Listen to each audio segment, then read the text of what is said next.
नमस्कार, रेखाज रेसिपीमध्ये आपलं सर्वांचं मनापासून स्वागत आहे। आज मी तुम्हाला लोखंडी तव्यामध्ये हिरवी मिरचीचा ठेचा कसं बनवायचं सांगणार आहे।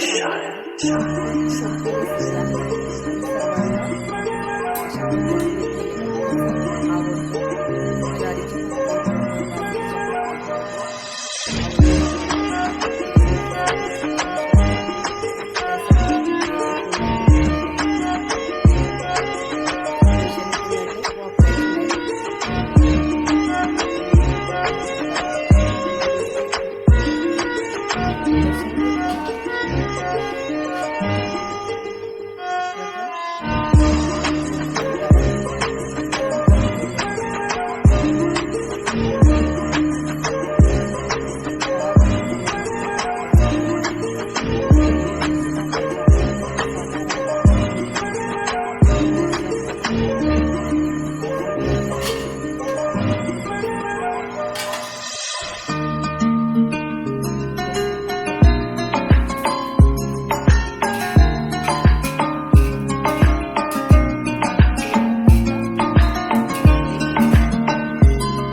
प्लेटमध्ये काढून घेऊया।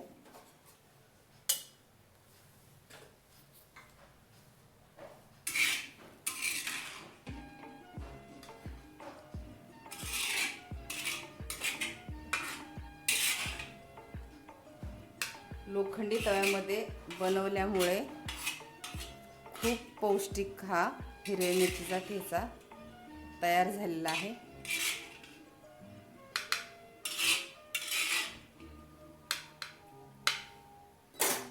अशा पद्धतीने साधा, सोपा पण चविष्ट लोखंडी तव्यामध्ये बनवलेला ठेचा तयार झालेला आहे। तुम्ही सुद्धा नक्की बनवा आणि टेस्ट कशी झाली ते मला आठवणीने सांगा आणि आपल्या चॅनलला सबस्क्राईब करा। बाय।